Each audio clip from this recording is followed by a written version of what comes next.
नमस्कार दोस्तों, स्वागत है आप सभी का हमारे YouTube चैनल पर। दोस्तों, आज हम बात करेंगे एक हमारा जो APU के में जो सब्जेक्ट पूछा जाता है, जो मेंस के एग्ज़ाम में आएगा। हमारे जो नए 16 माइनर एक्ट जोड़ दिए गए APU के एग्ज़ाम में, जो मुख्य परीक्षा को लेकर इम्पॉर्टेंट है। तो हम चाहते हैं कि कम से कम एक एक्ट या 2 से 3 एक्ट हफ्ते में पढ़ लिया जाए, जिससे हमें जब मेंस देना होगा तो हमें परेशानी नहीं होगी किसी भी तरीके से। तो उसी के लिए हमने ये एक्ट बनाया है और इसको APU के एग्ज़ाम में, जैसे कि बिहार है या आप जाते हो अभी MP DPU के एग्ज़ाम के लिए, और आप जो जाते हो राजस्थान में पेपर देने, तब वहाँ पर भी ये एक्ट प्री में भी पूछा जाता है। तो ये काफ़ी एक्ट इम्पॉर्टेंट है। और ये समाज में जिस तरीके से SC ST के ऊपर जो भी किसी भी तरीके से अगर अत्याचार हो रहा है, या SC ST आपके ऊपर कुछ ऐसा कोई कार्य कर रहे हैं, तो इस एक्ट को समझने के लिए सामाजिक रूप से बहुत ज़रूरी है। और इस एक्ट को हम पूरा देखेंगे, समझेंगे।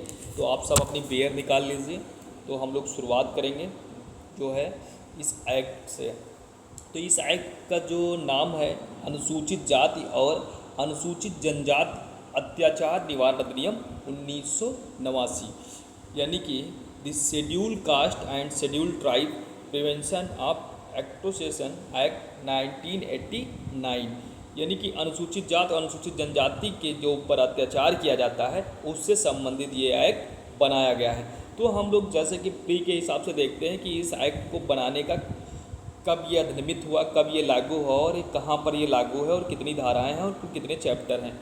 ये नॉर्मल बात, हम इसकी पूरी संरचना को देख लेते हैं। तो देखते हैं कि इस अधिनियम को जो है अधिनियमित किया गया था 11 सितंबर 1989 को। कब अधिनियमित किया था?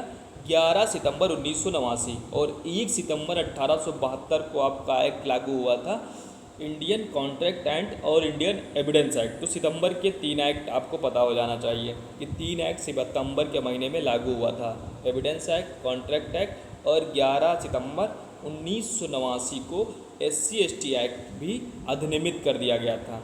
और ये लागू हुआ था 30 जनवरी 1990 को। कब हुआ था? 30 जनवरी 1990 को। ये कहाँ पर लागू है? तो संपूर्ण भारत पर लागू है। इनमें कुल धाराएं जो हैं 23 हैं और अध्यायों की संख्या 5 है। फिर हम लोग देखेंगे कि आखिर इस SC ST एक्ट का उद्देश्य क्या है, क्योंकि ये क्वेश्चन पूछा जाएगा। चाहे आप मेंस में जब जाओगे तो क्वेश्चन बनना बहुत लाजमी है कि यहाँ से क्वेश्चन बनेगा कि SC ST एक्ट लागू करने का उद्देश्य क्या है। तो हम लोग देखते हैं कि SC ST के सदस्यों पर जो अत्याचार का अपराध करने का निवारण करने के लिए एक्ट बनाया गया है। किस लिए बनाया गया है? SC ST के सदस्यों पर अत्याचार का निवारण करने के लिए एक्ट ये बनाया गया है। जब आप इस एक्ट के उद्देश्य को पढ़ते हैं तो वहाँ पर बात की गई है अनुसूचित जातियों, अनुसूचित जनजातियों के सदस्यों पर अत्याचार का अपराध करने का निवारण करने के लिए, ऐसे अपराधों के विचारण के लिए विशेष न्यायालयों और अन्य विशेष न्यायालयों तथा ऐसे अपराधों से पीड़ित व्यक्तियों को राहत देने का और उनके पुनर्वास का तथा उससे संबंधित उससे अनुषांगिक विषयों का उपबंध करने के लिए अधिनियमित किया गया है। यानी कि SC ST व्यक्तियों के जो सदस्य हैं उन पे अत्याचार के अपराध का निवारण करने के लिए एक्ट बनाया गया है, और अपराधों से संबंधित विचारण करने के लिए बनाया गया है।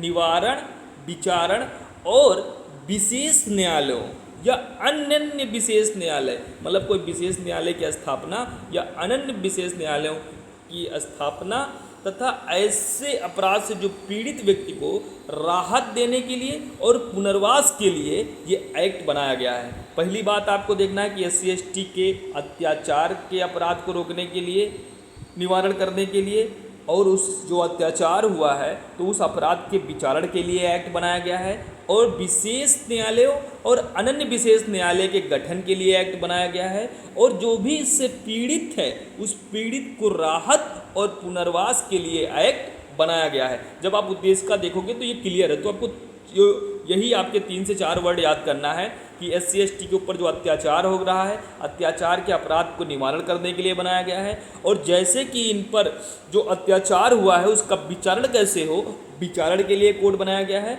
और इसके लिए अलग कोर्टों को गठित करने के लिए, यानी कोई विशेष न्यायालय या अनन्य विशेष न्यायालय के गठन के लिए बनाया गया है।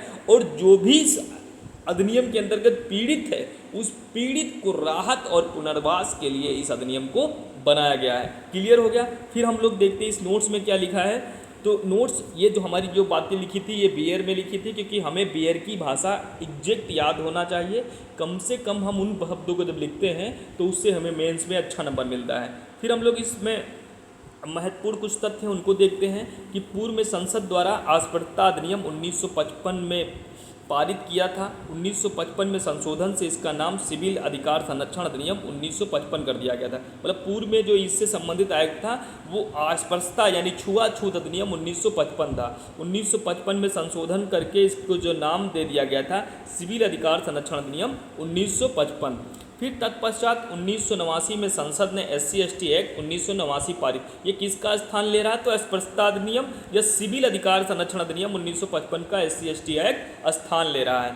ये 30 जनवरी 1990 को संपूर्ण भारत में लागू कर दिया गया था। और यह IPC की धारा 41 यानी जो BNS की अब धारा हो गई है 230 के अंतर्गत विशेष विधि में आता है। ये किस में आता है? विशेष विधि। विशेष विधि की बात IPC में की गई थी 41 में और BNS में की गई है 230 में। फिर हम बात करेंगे संविधान के अनुच्छेद 17 में अस्पृश्यता का अंत किया जाए, इसलिए भी इस एक्ट को यहाँ पर बल मिलता है संविधान के आर्टिकल 17 से। और अनुच्छेद 341, 42 और 366 में SC/ST को परिभाषित किया गया है। जब आप संविधान उठा के देखते हो तो उसकी जो परिभाषा खंड है 366 और SC/ST के लिए जो उसमें आयोग की बात की गई है आर्टिकल 341 और 342 में, वहाँ पर SC/ST आयोग को दिया गया है। और इनके त्वरित विचारण के लिए विशिष्ट न्यायालयों को गठन किया गया है और जिसके पीठासीन अधिकारी सेशन न्यायाधीश स्तर का अधिकारी होता है। यानी कि जहाँ इनके जो संबंध के लिए जो भी कोर्ट का गठन किया गया है उस कोर्ट में जो पीठासीन अधिकारी होता है वो कौन सा अधिकारी होता है? तो वो होता है आपका सेशन न्यायाधीश स्तर का कोई अधिकारी होता है। फिर यहाँ पे बात की गई है कि 18 वर्ष या इससे अधिक आयु वाले अभियुक्त अपराधी को परिवीक्षा पर निर्मुक्त नहीं किया जाता है। मतलब एक इसमें 18 वर्ष या उससे अधिक आयु का वाले का कोई भी व्यक्ति है तो इस एक्ट के अंतर्गत जब उसको दंडित किया जाएगा तो उसको परिवीक्षा पर छोड़ा नहीं जाएगा। इस बारे में भी ये बात करता है। फिर हम लोग बात करेंगे धारा 1 संक्षिप्त नाम और विस्तार। जब हम देखेंगे तो इस पहली धारा में 3 उपधाराएं हैं। पहली उपधारा में इसका नाम दिया गया है जैसे कि अनुसूचित जात अनुसूचित जनजात अधिनियम 1989। 2 में बताया गया इसका विस्तार संपूर्ण भारत में है और ये लागू कब हुआ? 30 जनवरी 1990 को। फिर हम लोग इसमें जब बात करते हैं तो परिभाषाएं देखते गिन लेते हैं एक बार। 1 2 3 और 4 5 6 7 8 9 10 11 12 13 14 15 और 16 परिभाषाएं हम इसके अंतर्गत देखेंगे। तो घबराने की बात नहीं, हम एक एक परिभाषा को देखेंगे। तो पहली जो परिभाषा है जो 2A में है अत्याचार। अत्याचार से क्या तात्पर्य समझ है? तो अत्याचार जो होता है वो 2A में परिभाषित है और अत्याचार से संबंध है धारा 3 में जो अत्याचार के रूप में दर्शाया गया है। फिर हम लोग बात करते हैं धारा 2B में जो संहिता से बात करता। तो संहिता से मतलब है जो CRPC 1973 की थी या BNSS 2023 की है, उससे मतलब है संहिता यानी कि कोड। फिर हम लोग बात करेंगे डिपेंडेंट की यानी आश्रित की। तो आश्रित की जो परिभाषा है जो है कहाँ पर है? 2BB में है। तो आश्रित की जो परिभाषा है ये 2016 में धारा 3(1) के द्वारा यहाँ पर अंतः स्थापित की गई थी। कब? 2016 में। तो आश्रित से संबंधित जब आप एक्ट पढ़ोगे तो वहाँ पर बात की गई है कि आश्रित से पीड़ित ऐसा पति या पत्नी, आश्रित से पीड़ित का ऐसा पति या पत्नी, बालक, माता पिता, भाई और बहन जो ऐसे पीड़ित पर अपनी सहायता और भरण पोषण के लिए पूर्णतः या मुख्यतः आश्रित हैं। तो आपने देखा होगा पीड़ित से कौन व्यक्ति है? पति या पत्नी, बालक भी आता है, माता पिता और भाई बहन आते हैं। यानी कि 4 श्रेणियाँ हैं। पति पत्नी वाला, बालक की आती है, माता पिता की आता है, भाई बहन की आती है। यहाँ पर आपको अगर गलत होगा तो वहाँ पर जब आप बालक के जगह पर बालक बालिका कर दोगे तो बालक की बात की गई है बेयर में, ना कि बालिका की बात की गई है। फिर यहाँ पर कहते हैं कि पीड़ित के अंतर्गत जो भी अब यदि अपनी सहायता एवं भरण पोषण के लिए पूर्णता या मुक्ता इन पर निर्भर हैं तो ये सब क्या हो जाएंगे, पीड़ित हो जाएंगे। कहाँ पे बात की गई है, तो 2 के बी में बात की गई है। फिर 2 के सी में बात क्या किया गया है, आर्थिक बहिष्कार, यानी कि जो इकोनॉमिकल रूप से बाइकाट किए गए हैं उनके बारे में बात कहाँ पे की गई है, तो बी के सी में की गई है। 2B/C में ये बात की गई है। आर्थिक रूप से बहिष्कार से अभिप्रेत क्या है, तो पहली बात हम देखेंगे किसी के साथ लेन देन करने या उसके लिए काम करने या व्यापार करने से इनकार कर देना। मतलब किसी के साथ लेन देन नहीं किया जाएगा, काम करने से या व्यापार करने से भी इनकार कर दिया जाता है, तब भी माना जाता है कि आर्थिक रूप से उस व्यक्ति को बहिष्कृत कर दिया गया है। या दूसरी बात है सेवाओं या संविदा अवसरों तक पहुँच, जैसे अवसरों में से इनकार कर दिया जाए, मतलब जो भी सेवा संविदा हैं उन अवसर में जब उसकी पहुंच हो तो वहां से भी उसको इनकार कर दिया जाए, तब भी उसको माना जाएगा कि आर्थिक रूप से बहिष्कृत किया गया है। फिर बात करते हैं सामान्य व्यवसाय में सामान्यतः स्वीकृत शर्तों पर कार्य करने से इनकार करना, मतलब जो भी स्वीकृत शर्तें हैं अगर उनसे इनकार किया जाता है तब भी माना जाएगा कि बहिष्कृत किया गया है। तो ऐसे व्यावसायिक या व्यापारिक संबंधों से दूर रहना जिनमें व्यक्ति समानता बनाए रखता है तब भी आर्थिक रूप से बहिष्कृत माना जाएगा। तो ये बात हो गई आर्थिक रूप से बहिष्कृत की बात। फिर हम लोग बी के जो है बी के डी में क्या देखते हैं कि बात की गई है अनन्य विशेष न्यायालय की, एक्सक्लूसिव स्पेशल कोर्ट की बात की गई है। किस धारा में, तो 2 के में अनन्य विशेष न्यायालय। तो अनन्य विशेष न्यायालय से तात्पर्य है तो धारा 14(1) के अंतर्गत स्थापित न्यायालय होगा। फिर हम लोग बात करेंगे जो है 2 के बी में वन अधिकारी को परिभाषित किया गया है। तो अनुसूचित जनजात और अनुसूचित जात और अन्य परंपरागत वन निवासी अधिनियम 2006 की धारा 3(1) में जो वर्णित अधिकारी है वो अधिकारी ही वन अधिकारी कहलाएगा। फिर हम लोग बात करेंगे 2 के में इम्पॉर्टेंट धारा है, ये याद कर लेना। 2 के में क्या परिभाषित किया गया है, हाथ से मैला उठाने वाले कर्मी, हाथ से मैला उठाने वाले कर्मी की बात की गई है। तो इसका अर्थ क्या है कि हाथ से मैला उठाने वाली कर्मी के नियोजन का प्रतिषेध और उनका पुनर्वास अधिनियम 2013 की धारा 2(1) के जो 6 में वर्णित है वही व्यक्ति होगा, क्या होगा, हाथ से मैला उठाने वाले कर्मी। यानी हाथ से मैला उठाने वाले जो कर्मी हैं उनके लिए जो अधिनियम है 2013 की धारा 2(1) के 6 में वर्णित व्यक्ति आता है। फिर आती है 2B के जो है हम लोग जी में बात करते हैं लोक सेवक। तो लोक सेवक कौन होगा, जो BNS की धारा 228 में है या IPC की धारा में 21 में था, वो व्यक्ति क्या है, लोक सेवक है। फिर हम लोग बात करेंगे 2C में बात की गई है अनुसूचित जातियों अनुसूचित जनजातियों का अर्थ क्या दिया गया है, तो अनुसूचित जातियों अनुसूचित जनजातियों का अर्थ वही होगा जो संविधान के अनुच्छेद 366 की 24 और 25 में अर्थ दिया गया है। मैंने आपसे बताया था कि संविधान में भी परिभाषा खंड है आर्टिकल 366, उस 366 में जो 366 के 24 और 25 में बात की गई है अनुसूचित जातियों और अनुसूचित जनजातियों को। ये प्री में भी क्वेश्चन आ जाता है संविधान में कि अनुसूचित जाति की परिभाषा कहाँ पे दी गई है, अनुसूचित जनजातियों की परिभाषा कहाँ दी गई है। तो 366 की जो है 366 के जो है 24 में दी गई है किसकी परिभाषा, अनुसूचित जाति की, और 366 के 25 में दी गई है अनुसूचित जनजाति की।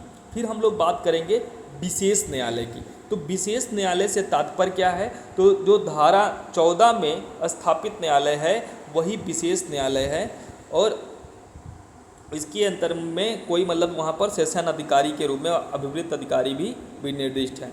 फिर हम लोग बात करेंगे जो 2 के डी में क्या परिभाषित है, स्पेशल कोर्ट यानी कि विशेष क्या बात है, स्पेशल कोर्ट की।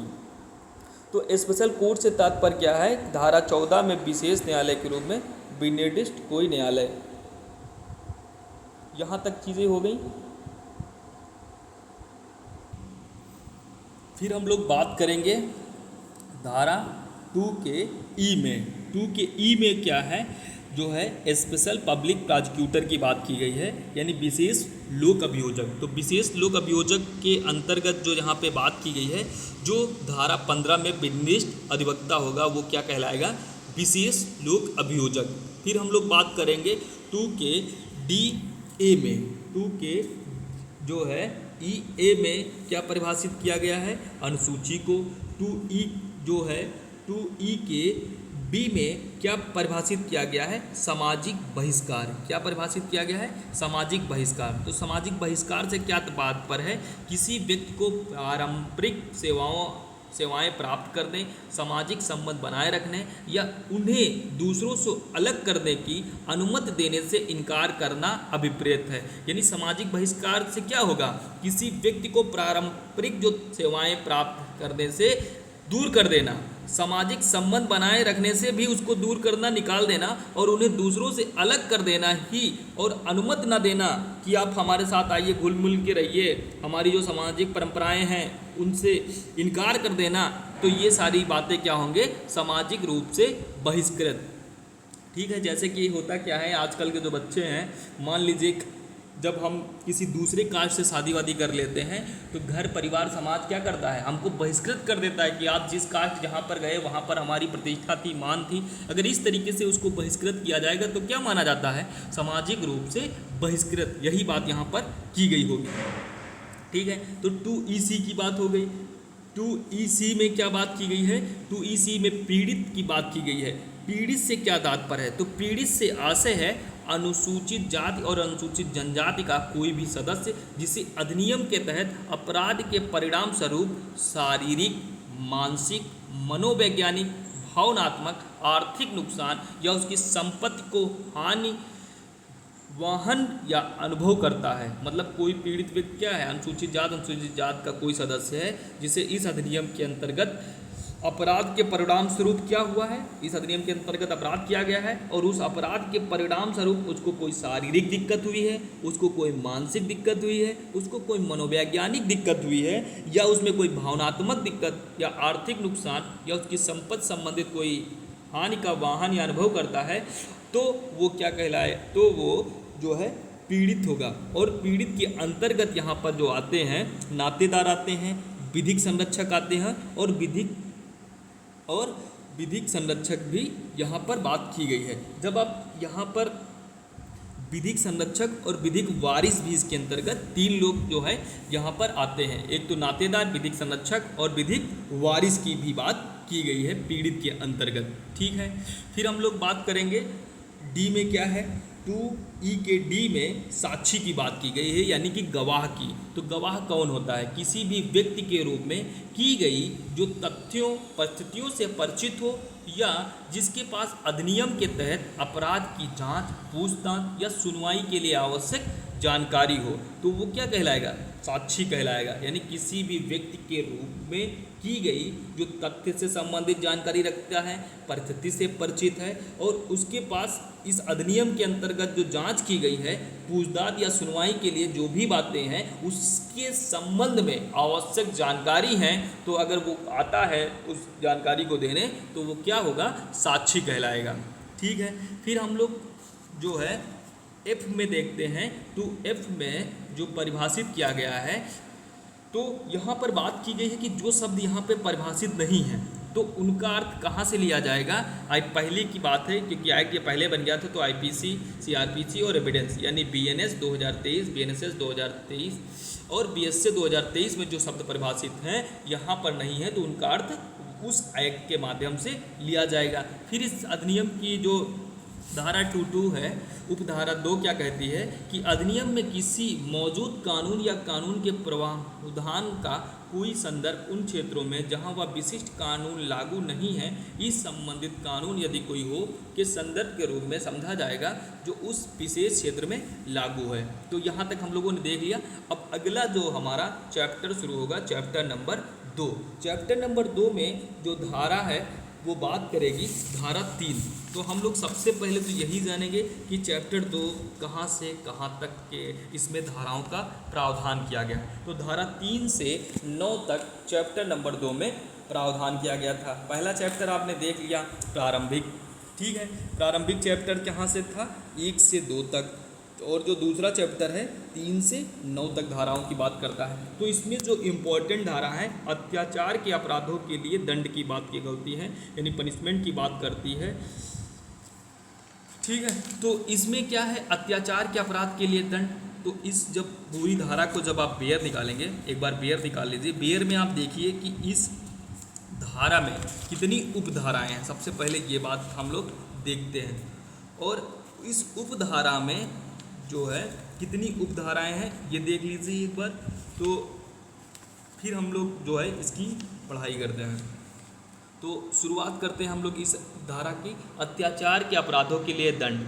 उपधारा 1 क्या कहती है कि कोई भी व्यक्ति जो SC ST का सदस्य नहीं है, जैसा किसी SC ST सदस्य के, यानी कि जो भी व्यक्ति है जो SC ST का सदस्य नहीं है, और जैसा कि SC सदस्य के क्या करता है, मुंह में अखाद्य पदार्थ डालता है, यानी कि ना खाने वाला योग्य पदार्थ उसके मुंह में डालता है, या उनके घरों के पास अप्रिय पदार्थ फेंकता है, मतलब जैसा पदार्थ फेंक रहा है जो लोगों को इस तरीके की वो चीज़ें सही नहीं हैं उसको फेंकता है, या जानबूझकर उनका सार्वजनिक जगह पर अपमान करता है। यानी सार्वजनिक जगह पे आप उनकी बिरादरी में जैसे होता है कि धूर्त चमार दुनियादारी जो भी बातें आप कह देते हो, जानबूझकर सार्वजनिक जगह पे उसका अपमान करना, या उन्हें डराना, या मानव या पशु शवों की अंत्येष्टि को ले जाने या खोदने खेत विवश करना कि यार यहाँ पे कुत्ता मर गया, बिल्ली मर गई, या कोई है तो उसको जाइए गड्ढा खोदिए, इसको उसके अंदर डालिए। तो इस तरीके की जो बातें आप करते हो तो उसके लिए यहाँ पर पूरा प्रावधान किया गया है। जो शुरुआत यहाँ पर जब करोगे तो देखोगे कि ए से शुरू होती हैं चीज़ें, यानी कि ये सारी किस तरीके का अपराध करोगे धारा में, तो ए से शुरू होंगी, और ये बात पूरी जहाँ तक की गई है W तक के बात की गई है इस अधिनियम की धारा में, यानी कि ZC, एक मिनट देख लीजिए, हाँ ZC तक बात की गई है। तो एक तरीके से हम लोग यहाँ पर देखेंगे कि उनको नुकसान पहुँचाना, तो इसमें हम डायरेक्ट देखेंगे कि इसमें सज़ा की बात कितनी गई है। अगर ये सब बात करोगे तो मिनिमम जो सज़ा है 6 महीना, और मैक्सिमम सज़ा जो है 5 वर्ष और फाइन दिया जाएगा। ऑफेंस यानी अपराध और सज़ा के बारे में हम लोग देखेंगे एक एक करके। तो यहाँ पर बात की गई है कि जो कोई व्यक्ति जो SC ST का सदस्य नहीं है मिथ्या साक्ष्य देगा या गढ़ेगा जिससे SC ST के व्यक्ति को मृत्युदंड के अपराध से दोषित करना है, तो जिसे SC ST के सदस्यों को फांसी दे दी जाए, तो उसके लिए सज़ा का प्रावधान है आजीवन कारावास प्लस फाइन और मृत्युदंड की सज़ा अगर उसको फांसी दे दी गई है। अगर मिथ्या साक्ष्य देगा या गढ़ेगा जिससे SC ST के सदस्य को 7 वर्ष या उससे अधिक की सज़ा हो गई है, तो उसके लिए मिनिमम जो सज़ा है 6 माह है और मैक्सिमम 7 वर्ष और फाइन है। अगर अग्नि या विस्फोटक द्वारा SC ST सदस्य की संपत्ति को नुकसान करेगा तो मिनिमम सज़ा 6 है और मैक्सिमम 7 वर्ष और फाइन है। अगर अग्नि या विस्फोटक द्वारा SC ST सदस्य के पूजा स्थान या मानव स्थान को नष्ट करेगा तो उस व्यक्ति को आजीवन कारावास और दंड का भागी बनने पड़ेगा। यदि ऐसा कोई अपराध करेगा जो IPC की धारा या BNS के धारा के अधीन 10 वर्ष या अधिक दंडनीय है तो आजीवन कारावास और फाइन की सज़ा होगा।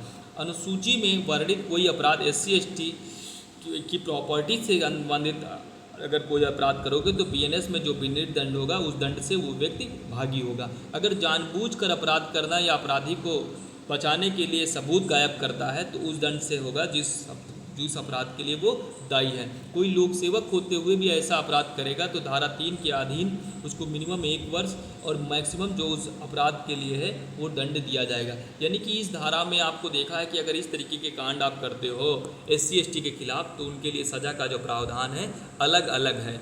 यानी कि आपने देखा होगा 7 तरीके के यहाँ पर अपराध की बात है कि 7 तरीके से आप उनके साथ अपराध करोगे तो उसके लिए अलग अलग अपराध की बात की। बहुत इंपॉर्टेंट है, ये अलग अलग पूछा जाता है और आप सभी को याद कर लेना है। फिर हम लोग यहाँ पर केस पढ़ते हैं। एक कालिया मल पेरू बनाम मद्रास राज्य का मामला है 1997 के, जिसमें बात की गई थी कि अनुसूचित जाति के खिलाफ क्रूरता करने का सबसे आम तरीका है कि उनकी भावनाओं को ठेस पहुंचाने के इरादे से उन्हें उनकी जाति के नाम से पुकारा जाए। फिर कालिया पेरू मल बनाम मद्रास राज्य में माननीय न्यायालय या सही देखा कि शिकायत में किए गए विशिष्ट कथनों से पता चलता है कि आरोपी ने शिकायतकर्ता को उसकी जात के नाम से गंदी भाषा में गाली दी और इससे उसका अपमान हुआ और उसे धमकाया। न्यायालय ने माना कि यह सब अनुसूचित जात जनजात अत्याचार निवारण अधिनियम 1989 की धारा 3 के तहत अपराध है। यानी कि अगर उनके जाति का भी नाम लेते हो, अपमानजनक बातें कहते हो, तो उसको भी इस धारा 3 के अंतर्गत उस व्यक्ति को दंडित किया जाएगा और उसके अंतर्गत माना जाएगा। फिर हम लोग यहाँ पर एक केस पढ़ते हैं स्टेट ऑफ केरला बनाम यूपी हसन का। इस केस में क्या है कि केरल राज्य बनाम यूपी हसन आरोपी ने शिकायतकर्ता को जो बुलाया, नारी शब्द से बुलाया, मलयालम में जो है पुलिया दी मोन शब्द का अर्थ है व्यभिचारी या वेश्या का पुत्र है। न्यायालय ने माना कि इस शब्द का कोई जातिगत निहितार्थ नहीं है और चूंकि आरोपी का अपनी जात की नाम से शिकायत का अपमान का कोई इरादा नहीं था, अनुसूचित जात और अनुसूचित जनजात अत्याचार अधिनियम 1989 की धारा 3 के तहत कोई अपराध नहीं किया। यानी कि अगर वैश्य का पुत्र या इस तरीके से सब कहते हो तो ये SC ST के अंतर्गत अपराध नहीं माना जाएगा। इस केस के माध्यम से बताया गया। एक केस था अशोक बापूराव जो है थोरत बनाम महाराष्ट्र राज्य की बात है। इसमें आरोपी के विरुद्ध आरोप है कि उसने SC जात से संबंधित शिकायतकर्ता के साथ यौन संबंध बनाए थे। प्राथमिकी की तथ्यों से यह पता चला कि शिकायतकर्ता से सहमत देने वाला पक्ष था और उसके बीच प्रेम प्रसंग था। तो न्यायालय ने माना कि शिकायतकर्ता का परित्याग नहीं किया गया क्योंकि जो है अनुसूचित जात की महिला थी। फिर हम लोग बात करेंगे धारा 4 की। धारा 4 क्या कहती है? कर्तव्य उपेक्षा के लिए दंड। कोई भी लोक सेवक जो SC ST का सदस्य नहीं है जानबूझकर इस अधिनियम और उसके अधीन बनाए गए नियमों के तहत अपने कर्तव्यों की उपेक्षा करता है तो उसके लिए सज़ा का प्रावधान है 6 महीना और मैक्सिमम जो है 1 वर्ष। फिर बात की गई है उपधारा 2 में कि उपधारा 1 में विनिर्दिष्ट लोक सेवक के कर्तव्य निम्नलिखित होंगे। क्या क्या होंगे कि पहला कि थाने के भार साधक प्रभारी द्वारा सूचना पर हस्ताक्षर से पहले सूचनाकर्ता को पढ़कर सुनाना एवं उससे लेखबद्ध करना। B है शिकायत या FIR को रजिस्टर करना। C है सूचना की प्राप्ति सूचनाकर्ता को देना। D है पीड़ित या साक्षियों के कथन रिकॉर्ड करना। E है अन्वेषण करना और विशेष न्यायालय या अनन्य विशेष न्यायालय में 60 दिन के भीतर आरोप पत्र फाइल करना। और फिर E के बाद F में बात की गई है किसी दस्तावेज या इलेक्ट्रॉनिक अभिलेख को सही रूप से फाइल करना। फिर G में बात की गई है कोई अन्य कर्तव्य जो अधिनियम द्वारा बनाए हैं उनका पालन करना, परंतु लोक सेवक के विरुद्ध इस संबंध में आरोप प्रशासनिक जांच की सिफारिश पर रिकॉर्ड किए जा सकते हैं। फिर उपधारा 3 में बात की गई है संज्ञान की। लोक सेवक द्वारा कर्तव्य अवहेलना के संबंध में संज्ञान विशेष न्यायालय या अनन्य विशेष न्यायालय द्वारा लिया जा सकता है। और कार्रवाई की बात की जाती है कि लोक सेवक के विरुद्ध दंडिक कार्रवाइयों के लिए निर्देश दिया जाएगा। तो इस तरीके से हमने धारा 4 पढ़ ली। लोक सेवक जो अपने कर्तव्यों की उपेक्षा करता है और उसको रिपोर्ट लिखेगा, फाइल तैयार करेगा, 60 दिन के अंदर वो करेगा, विचारण करेगा, सारी बातें वहाँ पर की गई है कि विचारण न्यायालय को सुपुत्र कर देगा मामला 60 दिन के भीतर। तो ये सारी बातें आपने देख ली। फिर हम लोग बात करेंगे धारा 5। धारा 5 क्या कहती है? पश्चातवर्ती दोष सिद्धि के लिए वर्धित दंड। अगर मान लीजिए एक बार दंड किए हो, उससे पहले भी एक बार दंड किए हो, मतलब कोई अपराध किए, तो उसके लिए क्या दंड की बात की गई? तो पश्चातवर्ती दोष सिद्धि के लिए वर्धित दंड। कोई भी व्यक्ति जो पहले इस अधिनियम के अधीन दोष सिद्धि हो चुका है, दोबारा उसी अपराध के लिए दोष सिद्ध किया गया है, तो उसको सज़ा जो मिलेगी मिनिमम 1 वर्ष, मैक्सिमम उस अपराध के लिए निर्धारित अधिकतम सज़ा तक हो सकेगी। फिर धारा 6 बात करती है भारतीय दंड संहिता के कतिपय उपबंधों का लागू होना। यानी कि भारतीय संविधान जो कुछ अधिनियम है, जो भारतीय दंड संहिता था उसके अधिनियम के कुछ उपबंधों का लागू होना। एक तो बात की गई थी एक की धारा 34 यानी जो अब 3(5) बन गई है बेनेस का सामान्य आशय से संबंधित। जो बात की गई थी धारा 149 जो अब है 190 BNS की विरुद्ध जमाओ। अध्याय 3 के दंडों के विषय में जो अब अध्याय 2 में है, या अध्याय 4 साधारण अपवाद जब अब अध्याय 3 में है, या अध्याय 5 एवं 5A यानी दुष्प्रेरण या आपराधिक षड्यंत्र जो अब अध्याय 4 में है और अध्याय 23 के अंतर्गत जो भी अपराध करेगा तो इस अधिनियम में ऐसे ही लागू होंगे जैसे वो बीएनएस में लागू हैं। अगर इन धाराओं के अंतर्गत कोई अपराध किया गया है तो वो उसी प्रकार से लागू होंगे जैसे कि बीएनएस में लागू हैं। इस बारे में बात की गई है। तो आपको धारा 34 याद करना है, 149, अध्याय नंबर 3 दंडों के विषय में जो था, साधारण अपवाद के विषय में जो 4 नंबर था, और दुष्प्रेरण और आपराधिक षड्यंत्र और प्रयत्न के बारे में जो था उसको हमें यहाँ पर याद रखना है। फिर हम लोग बात करेंगे धारा 7 की। धारा 7 क्या कहती है? कतिपय व्यक्तियों की संपत्ति का समापन। यदि किसी व्यक्ति को इस अधिनियम के तहत दोषी ठहराया जाता है तो विशेष न्यायालय उस व्यक्ति की संपत्ति को जब्त कर सकता है जो अपराध में इस्तेमाल हुई हो या कुर्क करने का आदेश दे सकेगा। धारा 8 कहती है कि अपराधों के बारे में उपधारणा।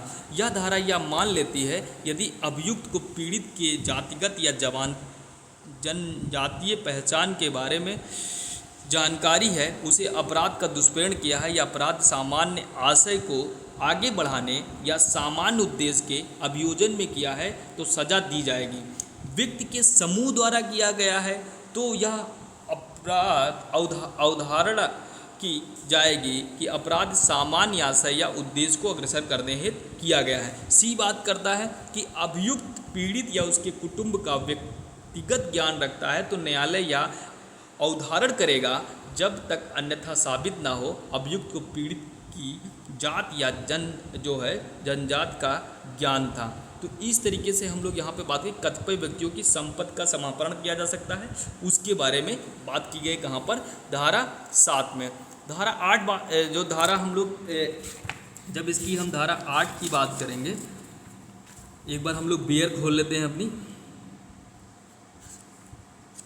बियर में धारा 8 की बात की गई है अपराधों के बारे में उपधारणाएं। यहाँ से क्वेश्चन नहीं बनता है इसलिए इस एक्ट में हम मतलब इस हम नोट्स में इस धारा की बात करते हैं। किस धारा की बात? धारा 8 की। अब हम लोग बात करेंगे धारा 9 की। धारा 9 क्या कहती है? शक्तियों का प्रदान किया जाना। शक्तियों का प्रदान किया जाना, इसमें क्या कहना चाह रहे हैं कि शक्तियों का प्रदानीकरण धारा 8 में प्रावधान किया, धारा 9 में प्रावधान किया गया है।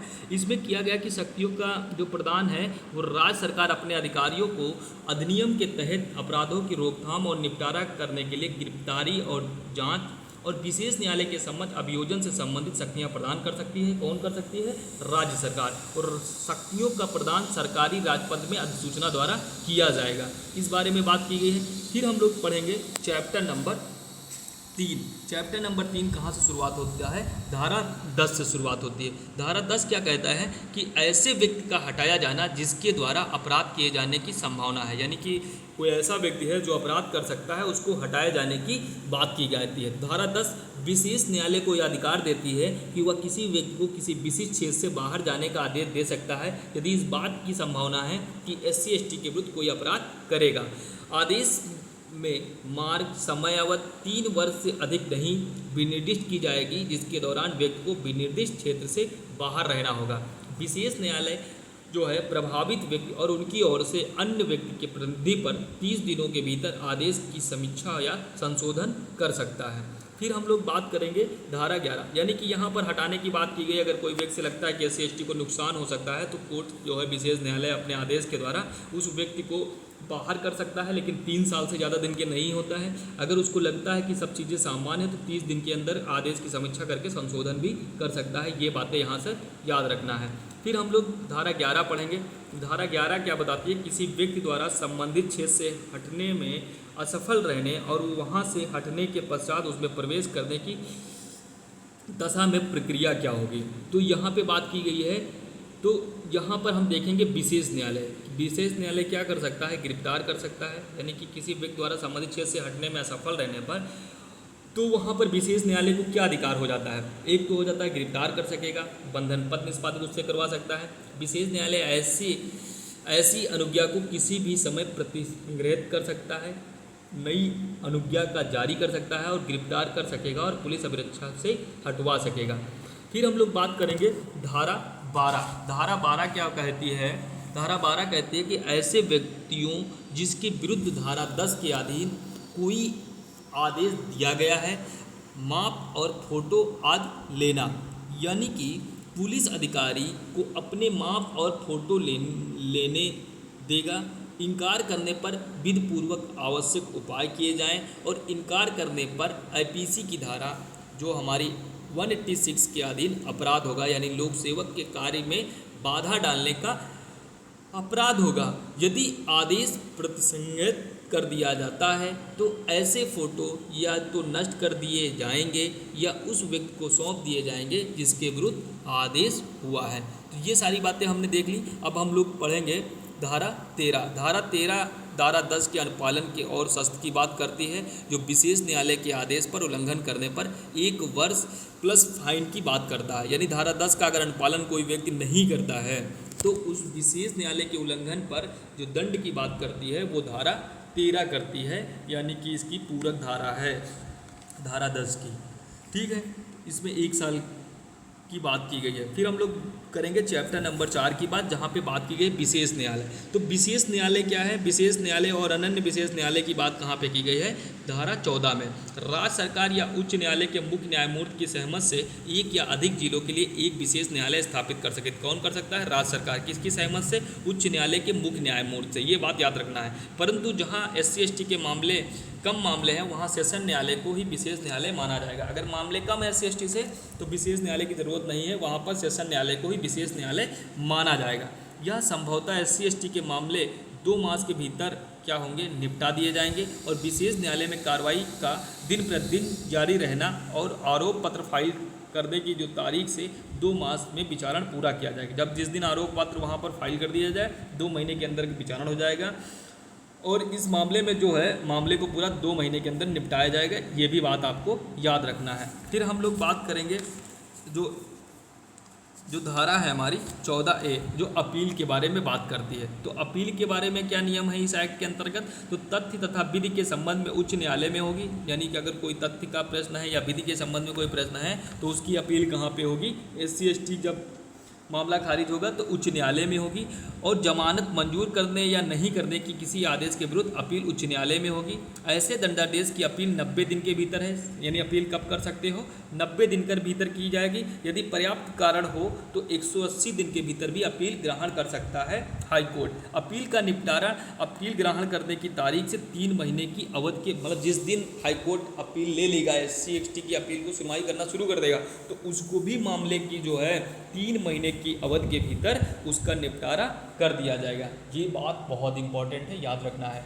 यानी कि सेशन कोर्ट 2 महीने और जो अपीलीय न्यायालय है वो 3 महीने में ये बात करेगा। फिर हम बात करेंगे धारा 15 की, जो कहती है विशेष लोक अभियोजक। यानी कि विशेष लोक अभियोजक की बात कहाँ पे की गई है? धारा 15 में। नियुक्ति कौन कर सकता है?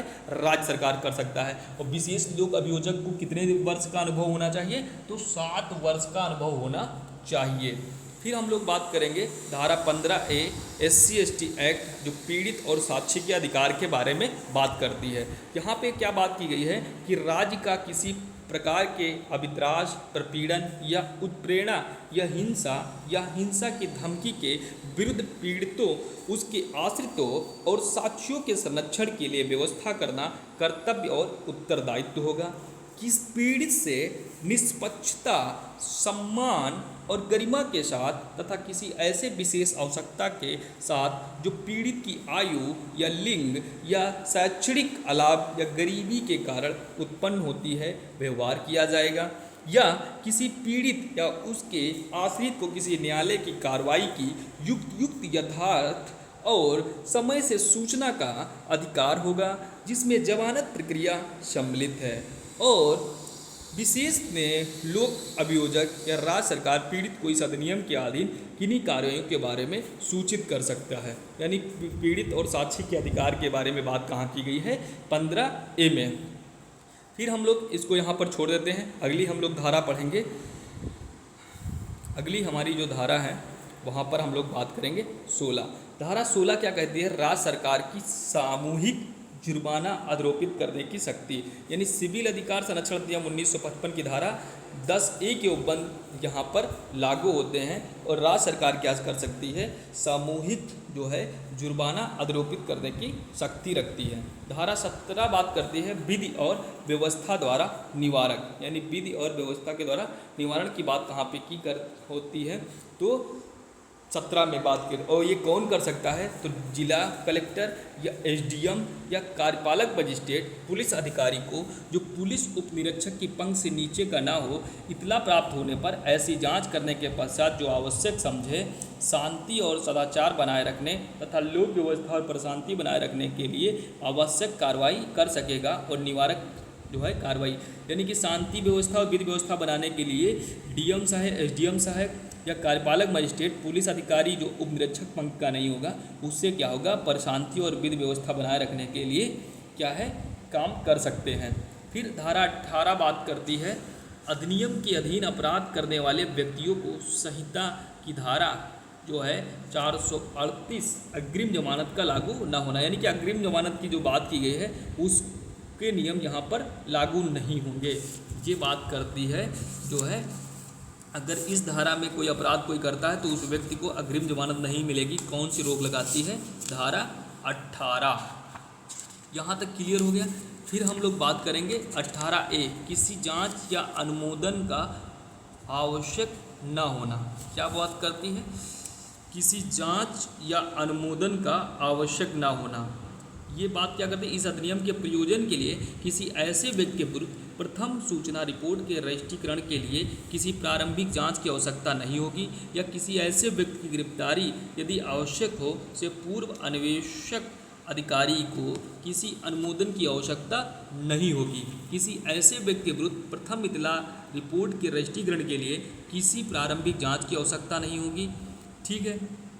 फिर बात की जा रही है धारा 19। धारा 19 क्या बात करती है, इस अधिनियम के अधीन अपराध के लिए दोषी व्यक्तियों को संहिता की धारा 360 या अपराधी परिवीक्षा अधिनियम के उपबंध लागू नहीं होंगे। यानी कि अभी आपने देखा था कि 18 में कि अग्रिम जमानत नहीं मिलती है, और 19 में आप बात करते हैं कि इस अधिनियम के अधीन अपराध के दोषी व्यक्तियों को संहिता की धारा 360 या अपराधी परिवीक्षा अधिनियम के उपबंध लागू नहीं होंगे। कौन सा रोक लगाता है, तो 19 लगाती है। और यहाँ पे बात करती है कि 18 वर्ष से अधिक आयु के ऐसे व्यक्ति पर लागू नहीं होंगे जो अधिनियम के अंतर्गत दोषी है, ना तो उसको परिवीक्षा का अधिकार है और ना ही उसके जो है क्या होता है,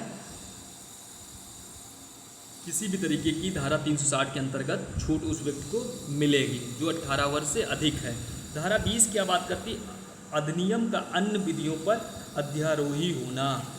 यानी कि इसका मतलब है कि स्पेशल लॉ दूसरे कानून को जो है ओवरलैप करते हैं, यानी कि उसके ऊपर उसकी वरीयता दी जाती है, उसके ऊपर वो लागू होते हैं। ये बात की गई है। 21 क्या कहती है कि अधिनियम का प्रभावी क्रियान्वयन सुनिश्चित करने का सरकार का कर्तव्य। राज्य सरकार ऐसे नियमों के अधीन रहते हुए जो केंद्र सरकार इस नियम बनाएंगे, मतलब ये पूरा नियम बनाने का अधिकार कहाँ पे दी गई है, राज्य सरकार अपने कर्तव्य का पालन करेगी और केंद्र सरकार धारा 21 ने बात की है।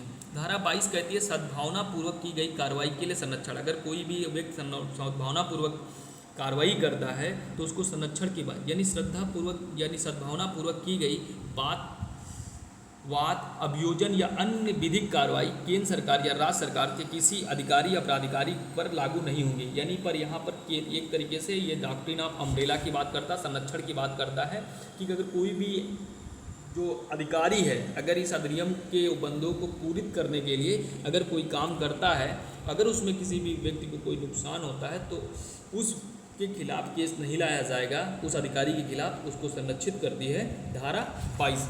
धारा 23 क्या बात करती है, नियम बनाने की शक्ति। तो नियम बनाने की शक्ति इस एक्ट के अंतर्गत केंद्र सरकार के पास होगी। तो इस तरीके से ये आपका एक्ट समाप्त हुआ और कुछ महत्वपूर्ण जो बातें हैं उनको हम देख लेते हैं कि अनुसूचित जात अनुसूचित जनजात अधिनियम कब लागू हुआ, 30 जनवरी 1900। फिर अनुसूचित जात अनुसूचित जनजात अत्याचार अधिनियम विशेष न्यायालय की बात कहाँ पे की गई है, 14। विशेष लोक अभियोजक की बात कहाँ पे की गई है, 15। और अनुसूचित जात अनुसूचित जनजात अधिनियम के अंतर्गत विशेष न्यायालय कौन गठित कर सकती है, तो राज्य सरकार द्वारा राज्य के उच्च न्यायालय के मुख्य न्यायमूर्ति की सहमति से। फिर बात करते हैं किसी मामले में अधिनियम की धारा 18 की संवैधानिकता वैधता के प्रश्न पर विचार किया गया था। तो मध्य प्रदेश राज्य बनाम रामकृष्ण बलोटिया के केस में ये बात उठी थी। फिर हम लोग बात करेंगे कि अनुसूचित जात और अनुसूचित जनजात अत्याचार अधिनियम 1989 के अंतर्गत किए गए अपराधों के लिए जांच अधिकारी कितने दिन में अपनी रिपोर्ट सौंपेगा, तो 90 दिन के। फिर बात करते हैं कि इस अनुच्छेद के तहत अनुसूचित जात अनुसूचित जनजात अधिनियम के मौलिक सामाजिक और आर्थिक और सांस्कृतिक अधिकार प्रदान किया गया है, तो आर्टिकल 17 के अंतर्गत। फिर हम लोग बात करेंगे अनुसूचित जात अनुसूचित जनजात अत्याचार अधिनियम 1989 की किस धारा के तहत आर्थिक बहिष्कार को परिभाषित किया गया है, तो 2BC के अंतर्गत किया गया था। फिर हम लोग बात करेंगे अनुसूचित जात अनुसूचित जनजात अधिनियम 1989 को राष्ट्रपति की सहमति कब मिली थी, 1/6/1989। फिर हम लोग बात करेंगे कि अनुसूचित जात अनुसूचित जनजात अत्याचार संशोधन अधिनियम 2018 से संबंधित कुछ महत्वपूर्ण क्वेश्चन पूछे गए हैं, उनके बारे में। तो अनुसूचित जात और अनुसूचित जनजात संशोधन अधिनियम 2018 द्वारा कौन सी धाराएं जोड़ी गई, तो उसके बारे में हम लोग बात करेंगे। फिर हम लोग बात करेंगे कि ये कब लागू हुआ और ये जो है इस संशोधन में कौन सा क्रमांक था, ये भी बात हम लोग देख जाएंगे। तो इस तरीके से हम लोग देखेंगे कि इस एक्ट को हम लोगों ने समाप्त कर लिया है। तो यानी कि हम लोग 45 मिनट में, यानी 40 से 45 मिनट में हमने इस पूरे एक्ट को पढ़ लिया। इसको 1 से 2 बार आप लोग पढ़ेंगे, समझेंगे और बहुत इजी वे में हमने ये नोट्स तैयार किया है। आप सब नोट्स प्राप्त करने के लिए हमारा टेलीग्राम चैनल ज्वाइन करिए, वहाँ पर आपको नोट्स उपलब्ध हो जाएंगे और मेंस के भी वहाँ पर क्वेश्चन आपको भेज दिए जाएंगे और मेंस के क्वेश्चन को लिख कर यहाँ से ड्राफ्ट करके भेज दिया जाएगा टेलीग्राम चैनल पर। तो इसी के साथ हम लोग विदा लेते हैं। नमस्कार।